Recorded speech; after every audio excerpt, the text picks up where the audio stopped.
Leonardo di Ser Piero da Vinci was born to Messer Piero Froissino di Antonio da Vinci in a little town called Da Vinci, Italy. He was born to his great, powerful father, Messer Piero, but his mother was a little peasant woman who had no money, so his father and his mother could not be together. He was very sad. His mother left and she disappeared. We do not know what her name was or where she went. So, little Da Vinci grew up in a big, powerful household with lots of money and servants, but they had no mother, and his father was away at the time. Now, he grew up to about the age of 11, and then he was apprenticed to the great artist Verrocchio. Verrocchio looked at the little Da Vinci. He said, "You have the talent. You draw good. You think good. So I make you my apprentice." So he learned with Verrocchio for 10 years. But when he was 20 years old, Da Vinci disappeared. He was gone. Nobody knew where he went. Nobody knew what he was doing. Nobody knew anything about him. Now, interestingly enough, he was charged with sodomy right before he left. Never know. So, Da Vinci was gone, and then he came back, and he said, "I know now. I be a great artist." So, he said, "I will take what's in my mind." The brain, by the way, Da Vinci drew that. He will take what's in the mind and put it into reality. That is what we here say is art, you know? Art is an expression of the artist. So Da Vinci had so many things in his mind. He had regular art, he had his technology, he had his thoughts about the human body. He would do everything. Let's start with the traditional art. So, he made many great paintings that are known today around the world as the greatest of all time. Of course, you know the Mona Lisa and the Last Supper. Those are the only two paintings that he actually named in his sketchbooks. But the other one, he just named a woman and a girl. This is only a couple of the many paintings that Leonardo did in his lifetime, but he was a great artist. Now, this is just the conventional art, what we think of as the beautiful, you say. So, Da Vinci had so many more things in his mind. He thought, I have so many great ideas about technology, and sketches, and the human body. So, with the technology, he invented so many things. That is what he is mainly known for, his inventions. Now, the first one over is the flying machine. Now, Da Vinci was walking, and you look at the bird, and you say, the bird, they fly, no? Yeah, they fly. So, he says, what about the human? They fly? Yes, but they just needed the wings. So maybe the wings, you can put that on, and then you fly. That was his idea.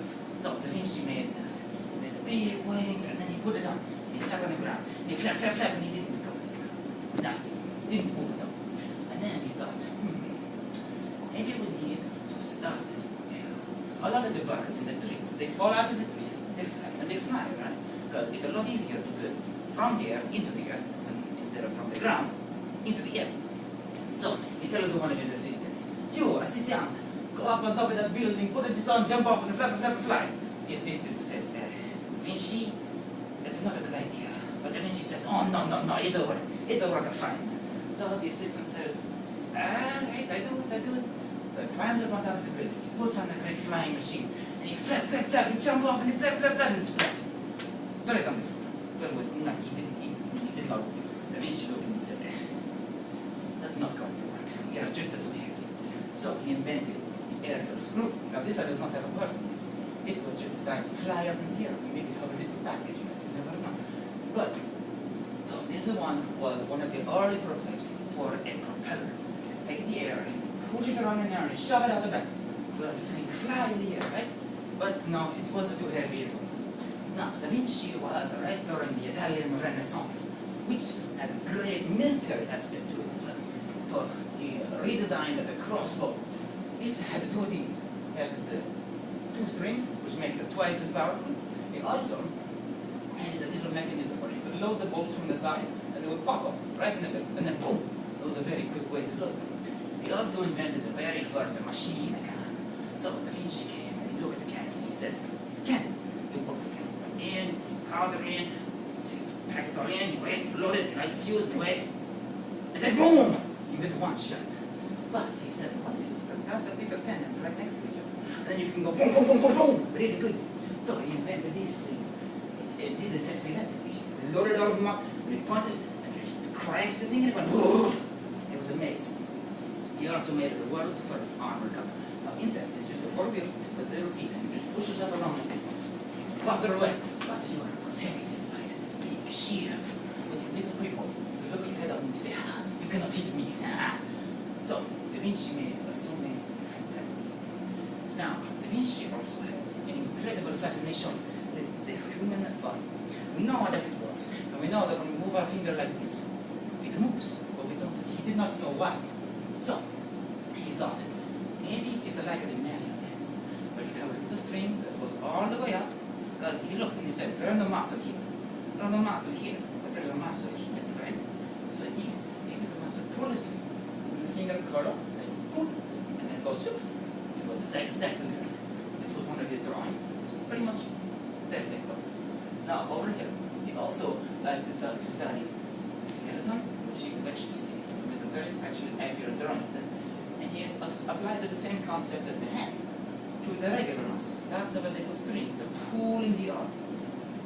Now, this is one of his most famous things, most incredible. This is a human hand. And this is a pretty much perfect drawing. You did not know that, but that's pretty much exactly what it is. It's amazing, because he just pulled it out of his brain. Now, over here, he made also very accurate drawings of the muscles. All of the muscles in the human body. From the arm, and this is pretty accurate. Like you see medical drawings today, and you see this muscle there, bicep, pectoral muscle, it's all pretty correct. DaVinci had so many skills in deducing. He saw that it went like this. He thought, what if it goes from here? Right.